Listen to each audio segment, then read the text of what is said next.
Well, it's not the fucking Walmart fairy keeping the shit in stock. It's the mom. Just saying. Just saying.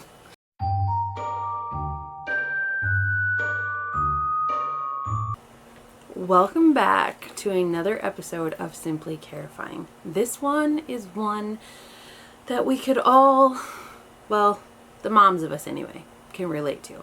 And actually, if you're not a mom, but you know a mom, which you should, maybe you'll find something in this little section that might help you out, or that you can share, or just, send the mom to check out for herself.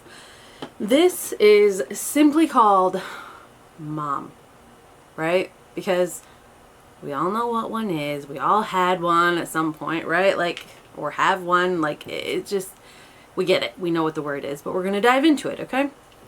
If you're new here, we cover things like this and kind of a bunch of different things. But this is kind of like a nice sharing advice, like different perspective from the outside, It's basically me talking about different things, but a lot of helpful and useful things too. So if you haven't been to the library, please go over, check it out, all that fun junk. Let's get into this though.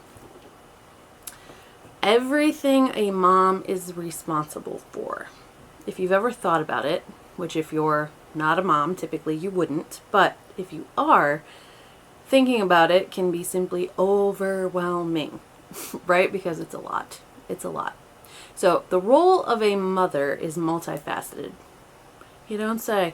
Extending far beyond physical chores into a constant cycle of mental, emotional, and logistical labor. It often feels like running a small country because moms typically serve as the CEO, CFO, and emotional thermostat of the home all at once. So for everyone out there rolling your eyes saying, oh, my wife's a stay-at-home mom and she's got it totally made. Okay? Anyway, you take that and you just save it for later or whatever, because if you haven't done it, if you haven't lived it, you really have no idea. And no, if you're sitting home and giving her a break, or she's gone for a couple days, so, oh no, you have to fill her shoes, I promise you, you're not. Okay? You're not. Because you're watching your kids and, you're kind of there, but you don't go through everything that she goes through, because you're not programmed that way, right? You have your own shit going on, but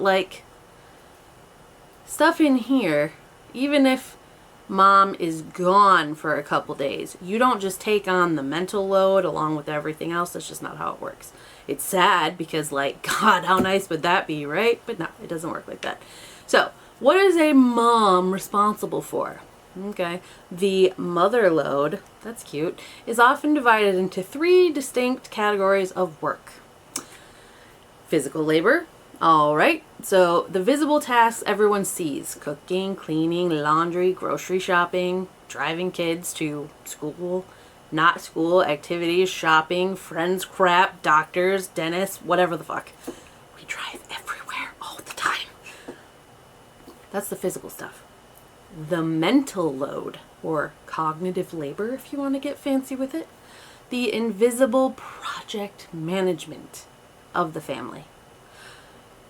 And this includes anticipating needs. For example, knowing when kids need new shoes, or when the milk's about to go bad, or when something's running out, or when a child's about to have a meltdown. These are all things that moms just know. It's just in there. It sounds crazy and not a big deal, but you gotta think. Think of all the things that you use every day. Toilet paper, soap, your deodorant, your this, that, whatever. Unless you're the person who goes and gets all that shit, think of the last time you ever ran out. Or better yet, think of a time that you've never run out. And you're like, oh, hey, yeah, that's new. That is weird. There is always toilet paper in my house, right? I've never ran out of shaving cream or shampoo, or I've never opened the fridge and milk's just been gone. Well, it's not the fucking Walmart fairy keeping the shit in stock. It's the mom. Just saying. Just saying. Planning and organizing is also part of this mental load. Scheduling doctor visits, tracking school spirit days, plays, practices, all this stuff. Managing the family calendar, planning birthday parties, planning vacations, everything. goes through us. Where we stay, how much it'll be, what money we have, what we need, who packs what.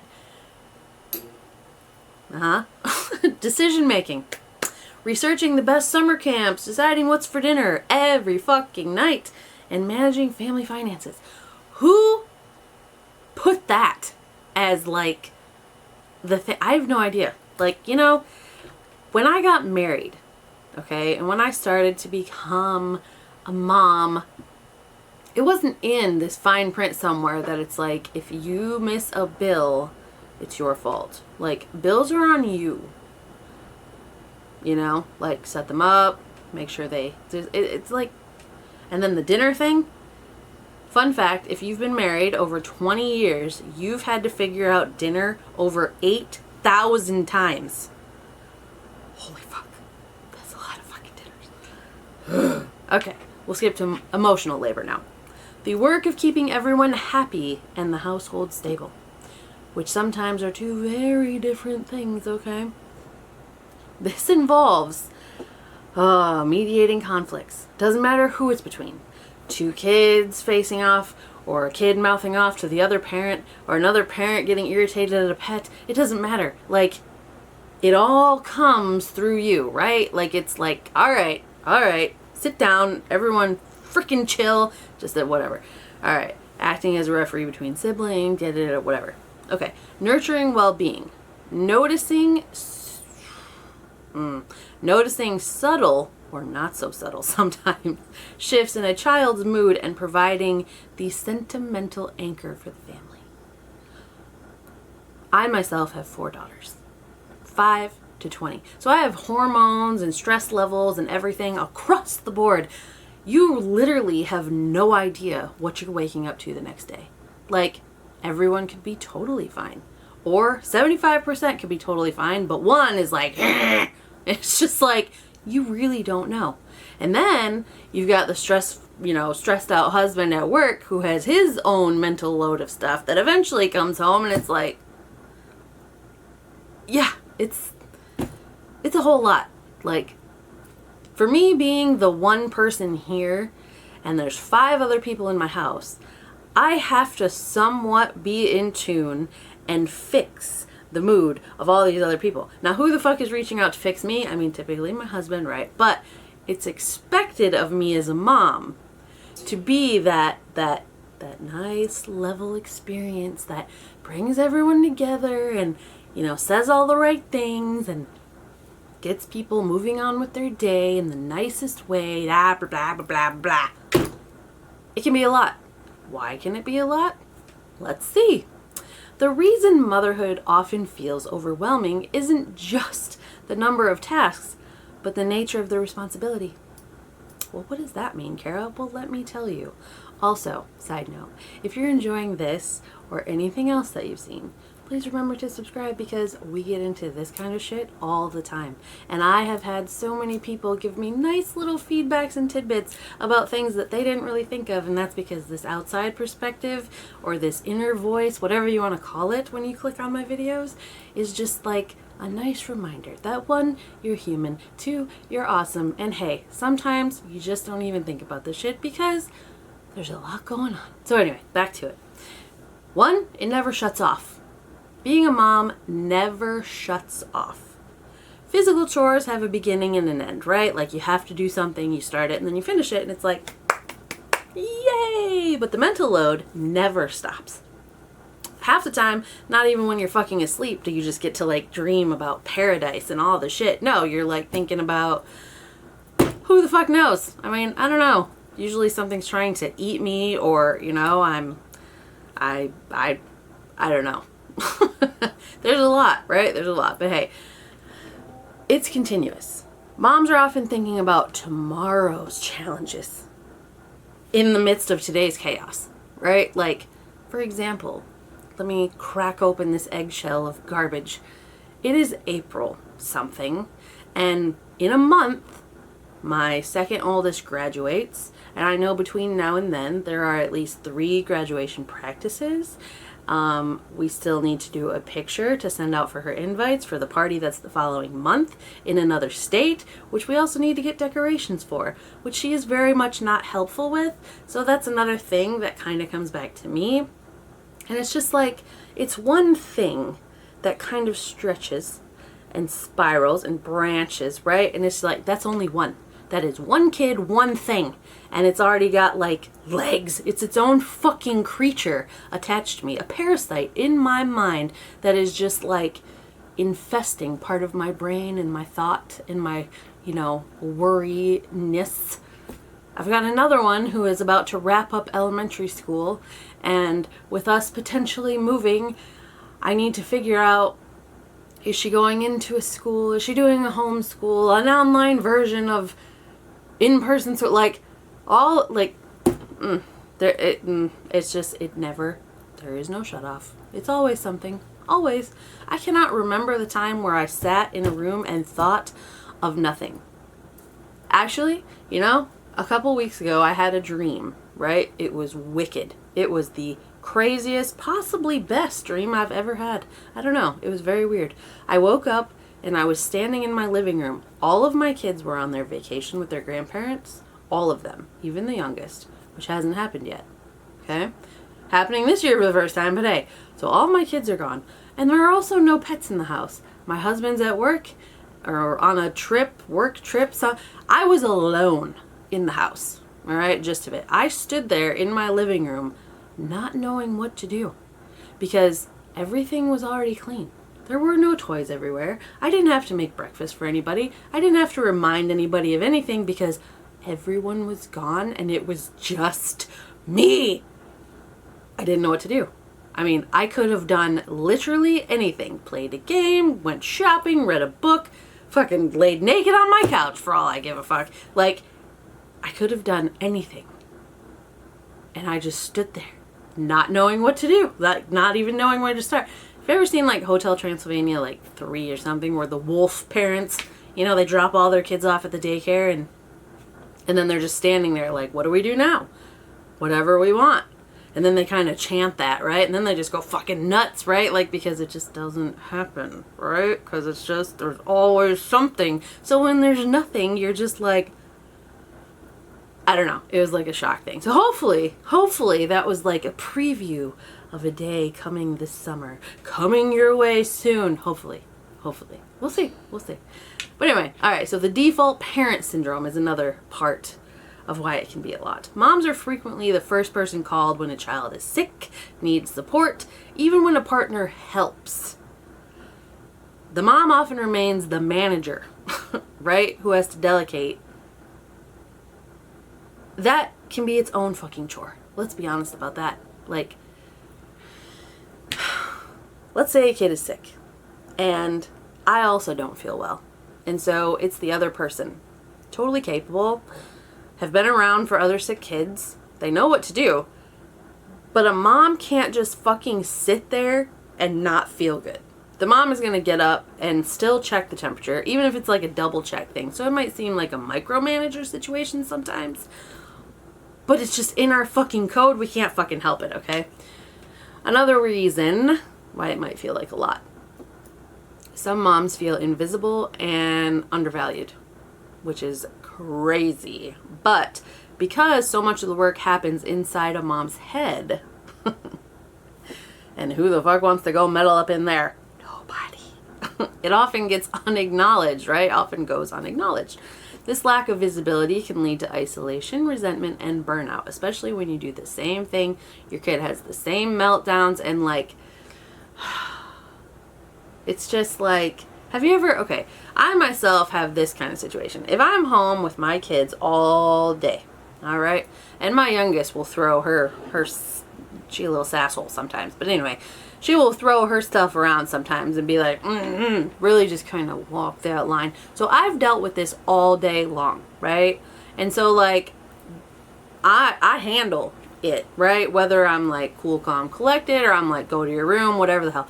If dad comes home and like 5 minutes later she like has a fit or she screams or whatever and he goes from 0 to whatever, which he doesn't. But if he did, I would be like, hold on, like I have to step in, like, how dare you talk to my baby like that? Even though she's pushed my buttons all fucking day, it's like, you haven't had the build up, I guess. I don't know. Maybe that's just me. That's just a weird thing anyway. So, societal pressure is another one. Modern intensive mothering ideologies suggest that a good mom should find total fulfillment in a self-sacrifice and be on 24/7. Well, you know what I gotta say to that? Yeah, exactly.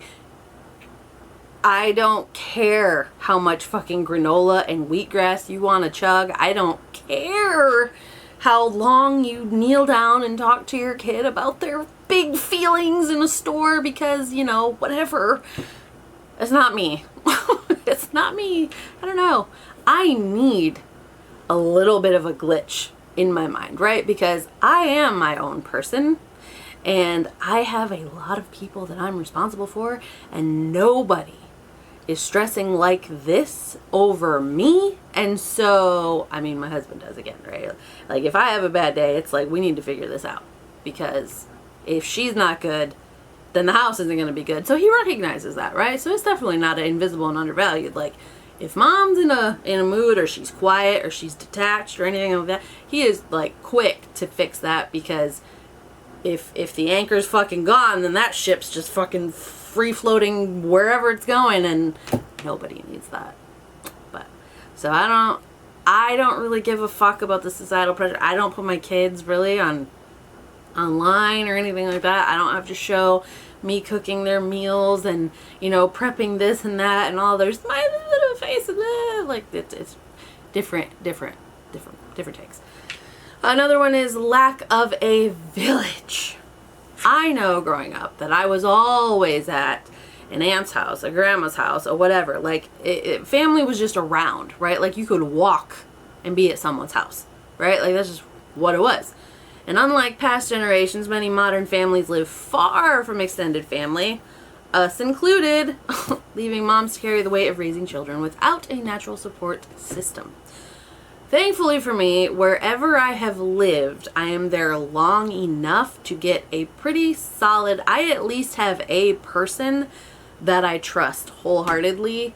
So, like, if I was sick, or if I didn't make it back in time, or whatever, and I could say, hey, oh my God, can you pick up my kid from school? Like, that person is my emergency contact kind of situation, outside of, you know, the dad, obviously. But I always have someone or some people to where I'm not completely alone, and you know, this person is usually kind of the same for me. Like, I am to her what she is to me, kind of thing. So, not that I have a village, it's just that I kind of find my own village people. Minus the assless chaps and, you know, feathers and all. You get it, okay. So, alright. Why do so many moms feel like they're not good enough? Anybody? Anybody? Yeah. Break on that. Okay. 3, 2, 1. So, many mothers feel like they are failing because they are constantly measuring themselves against the unattainable myth of perfection. The perfect mother.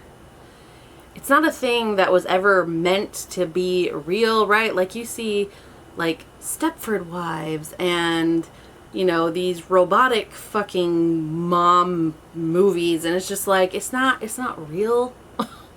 We're not built like that. Like, both of them, yeah, we're just not, yeah. This is often referred to as mom guilt, which is a very real thing, and comes in the form, so many forms. Whether we want to go to a movie for the first time in a year with a friend, and not our kids. It has nothing to do with animated anything, and it's just like that hour and a half that we take for ourselves. Sometimes we feel fucking guilty for that. Why? Our kids don't feel bad if they were to leave the living room and go do something, you know, for an hour and a half or two. They don't feel bad. Oh, I wish I would have stayed with mom, and like, I wonder how mom's feeling, and like, oh, maybe I should have invited mom with me, or see what mom wanted to do. Nobody thinks like that. No, there's not a thing as, you know, like, kid guilt, no, but mom guilt is a very real thing. And it's rarely a reflection of actual parenting ability, right? Instead, it's a byproduct of unrealistic societal standards, curated social media imagery, and a lack of structural support that sets mothers up to feel inadequate. So every time you see these perfectly manicured people, you know, with no frickin' stray hair popping out of their ponytail, and they're making the best organic blah, blah, blah, blah, meals from scratch every day because it just brings them wholesome good joy. I mean, there are people like that. And for the love of God, I wish you all the best in your farm journeys and everything else. That ain't me though. And I don't feel bad about it. I'm not losing sleep over it. And I know that my kids aren't like worse off because I'm not that mom. Right? I accept that. They accept that. It's just, there are different things. I used to feel like I wasn't good enough a lot of the time, right? Because if I couldn't afford to get my kid what this kid, you know, or this group of kids has, it's like, oh my God, that's terrible.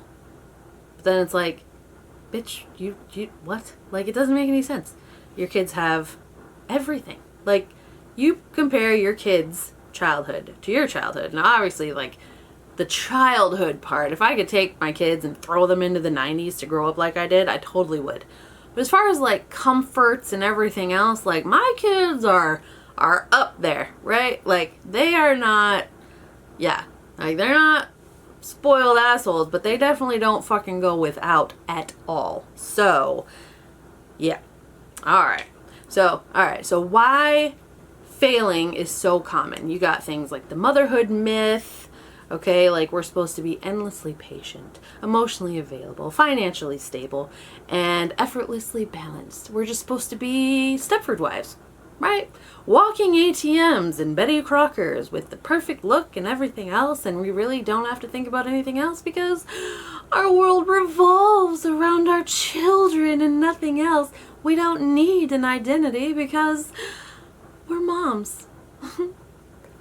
Okay.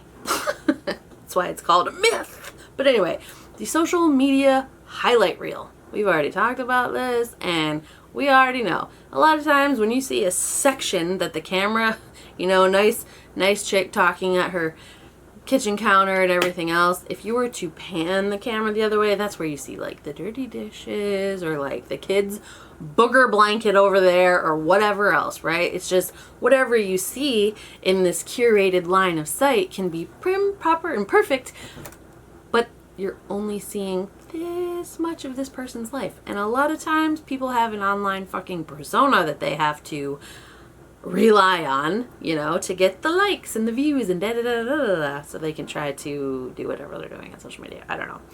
All right. Self-discrepancy. Psychological. I swear it wouldn't be an episode if I didn't fucking stumble, but here we go. Jesus Christ. Psychologists. There you are. I'm trying to run before I walk. Point to the gap between who a mother thinks she should be, right, and who she actually is. So the ideal self versus the actual self. I don't want to be a Stepford wife. You know why? Because no other motherfucker in this house is going to do that. So why the fuck am I going to break my back, break my mind, break my goddamn mental everything trying to be the perfect for everybody? That's insane. Nah, that's okay. No thanks. Like, this me.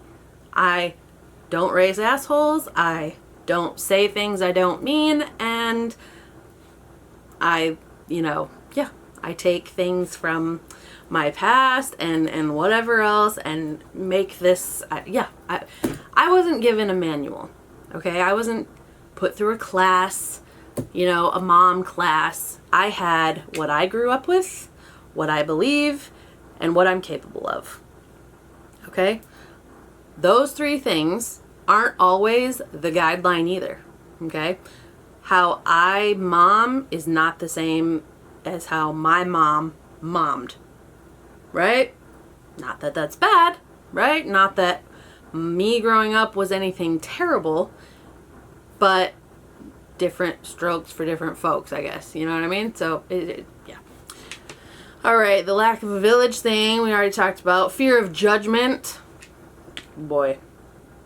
For all the people who get embarrassed because their kids raise their voice in the store, or like a 2-year-old being a 2-year-old and, you know, whatever, like some people really take that shit seriously. Some people get mortified if a kid steps out of line, because if a kid steps out of line, that immediately means that the motherhood, you know, the mothering is in trouble, right? Like has done something wrong, and God forbid we look like anything other than Stepford when we're out in public.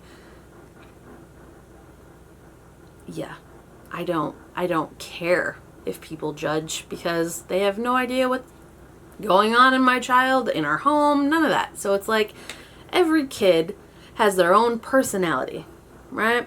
And they're all unpredictable. I mean, you have a kid that they pretty much have a baseline, right? But like, it's a kid.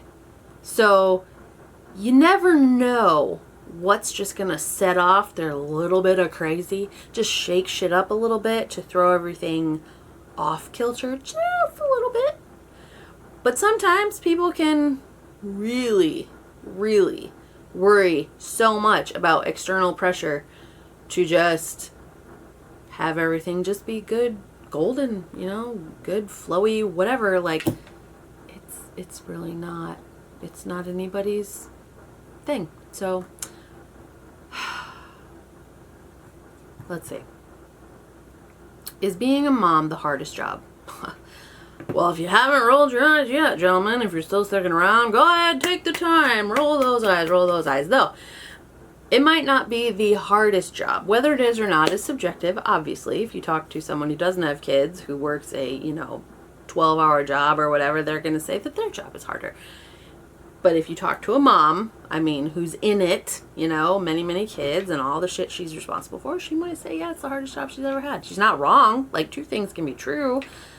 But it is uniquely challenging because it is the only job that is relentless, unpaid, and deeply emotional all at once. Usually if you go to work and you have a stressful situation, it's because you got this one project, it's got a deadline and all these expectations. That's your entire life for 18 years raising a child. And that's just one. Throw in more in the mix, or you know what I mean? You got hormones, each kid has their own friends and this and that and like worries and stressors and everything else. It's like, oh. And with the social media and everything today, like rates of all these crazy like self-harm and all this other shit going on, like it's a terrifying time to be a parent. Terrifying, right? It's a lot. So especially if you're one of those hands-on parents, not one of those where like, here, have an iPad, I'll see you on Tuesday kind of deals. For those that are involved, it is a tough situation. It's tough. Okay?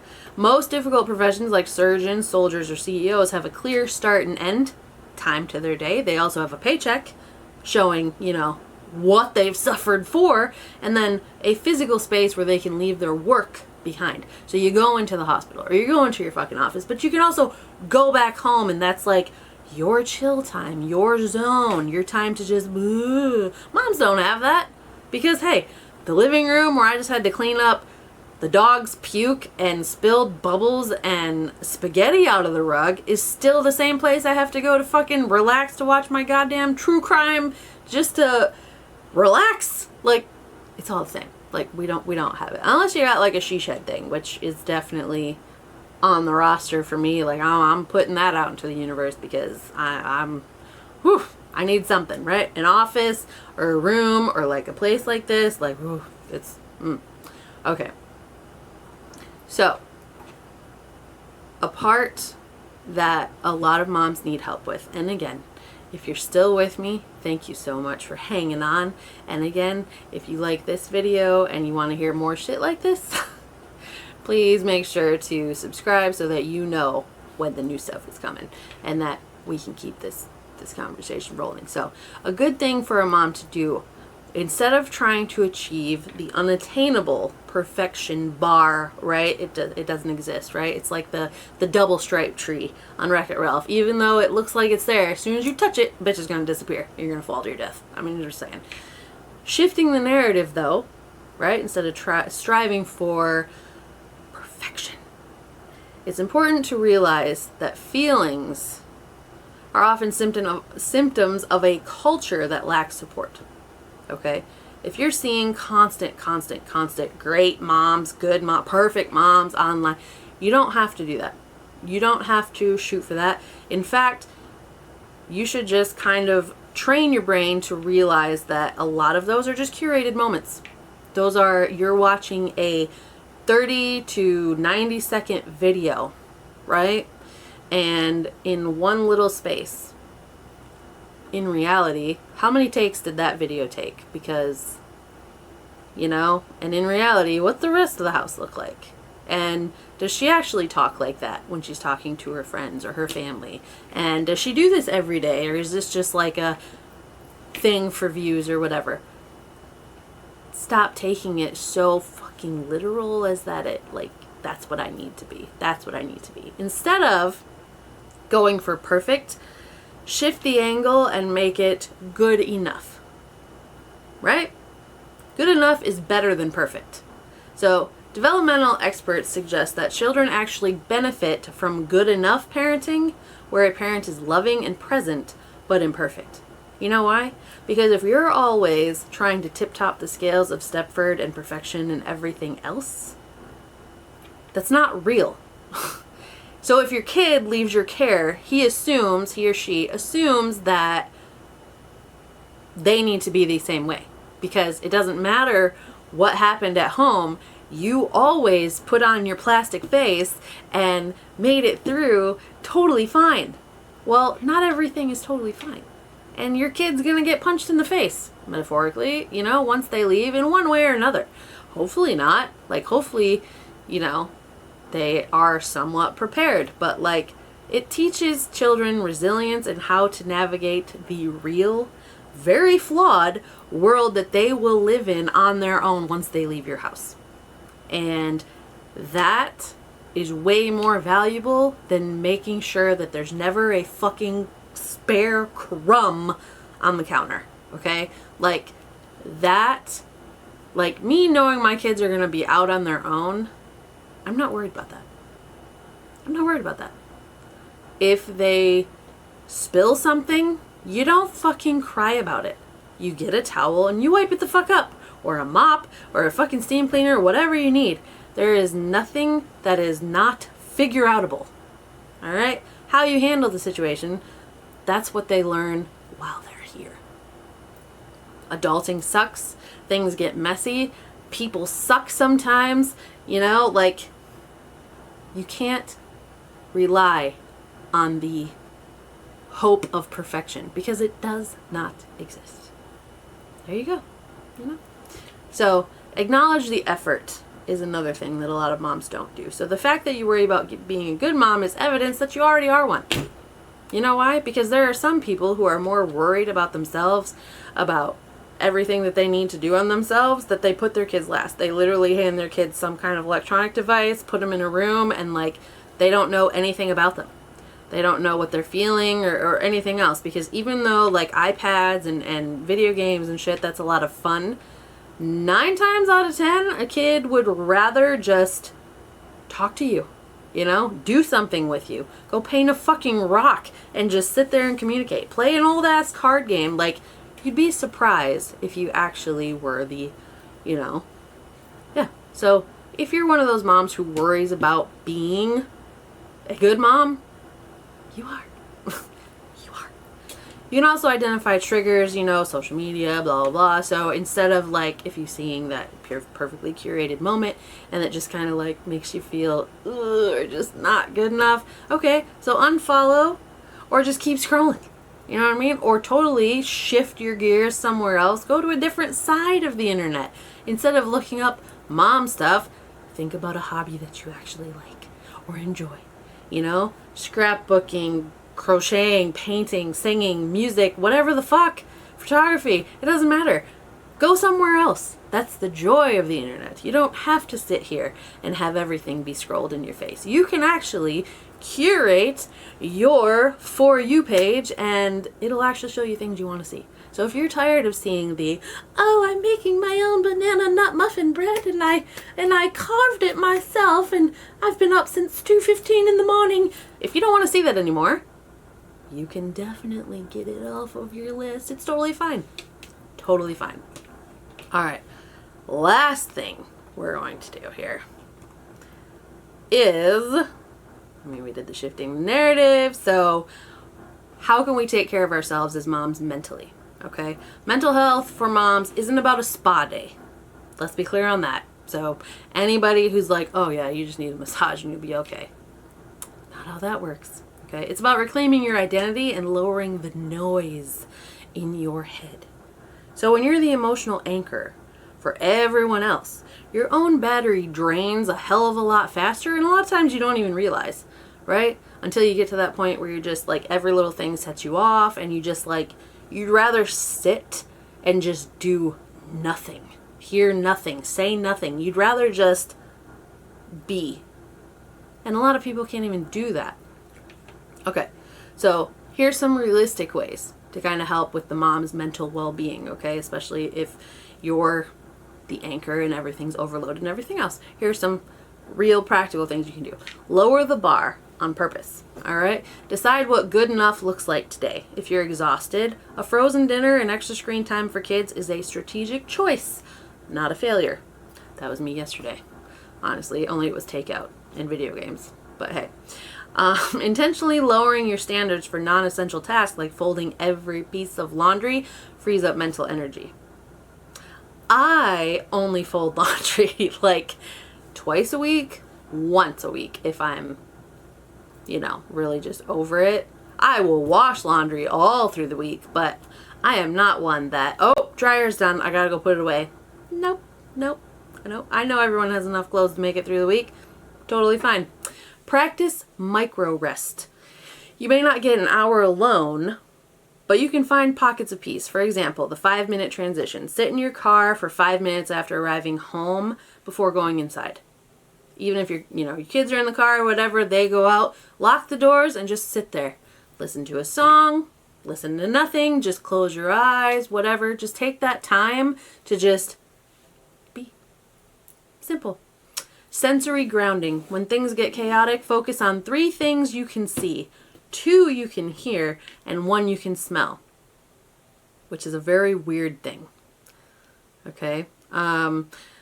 This pulls you out of your flight or fight headspace. So 3, 2, 1.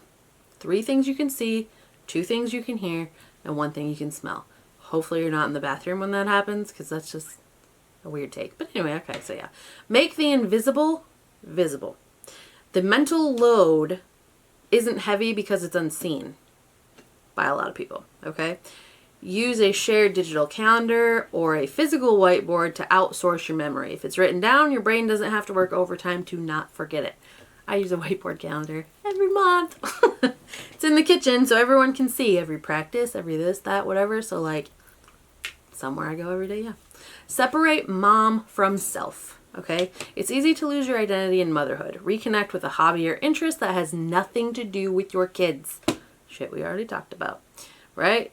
Even if it's a craft, 15-minute walk, remind yourself that you are an individual person, not just a service provider. Ooh, that one hurts. Service provider. Very true, though. All right, shift from guilt to needs. So sometimes, like, if you're needing to get out with a friend or whatever to do that movie, or go get a drink, or go to dinner, or what the fuck ever, go shopping, go aimlessly walk around Walmart together, it doesn't matter, or by yourself. It's not guilty because you want to take that time. It's, you need it. Everyone does. When your kid goes to their room to crank up their music or whatever, they're doing exactly that. They are checking out and taking their own time. Nothing wrong with that, okay? You need to do the same. You just have to find the time and ability to actually do it, okay? Audit your digital village. That's weird, but let's see. If following certain perfect moms on social media makes you feel like you're failing, Unfollow or mute them. I've already said that. I'm way ahead of this game. Okay. Ask for specific help if you're needing it. Help is a vague word. Instead of saying, I need help. You know, like you see that on movies all the time when a mom's really stressed out. I need help. Try, I need you to handle dinner and bath time tonight so I can sit in a quiet room for 30 minutes. So really break it down is what it's saying. So really just say what you need. And it's easy as that. Not I need help and leaving it totally just wide open blank, but like, yeah. So we've covered a lot of things today. And I've said a lot of things that I know a lot of people needed to hear, and I'm happy about that. So if any of this resonated with you, again, go ahead, hit that follow button, subscribe, all that stuff. You can also share this to a mom that you know, because a lot of these conversations never actually happen out loud. And it's really hard sometimes for a mom to accept that she is something way more than just a service provider. Service provider is crazy. But never forget, you are your own person. You can absolutely take time for yourself. And whether you agree or not, momming is, I'm going to say, one of the hardest jobs. As a mom, it's the hardest job I've ever done. And the pay is, we won't even go there. But anyway, thank you so much for tuning in, and we will see you next time. I hope you all have a great day.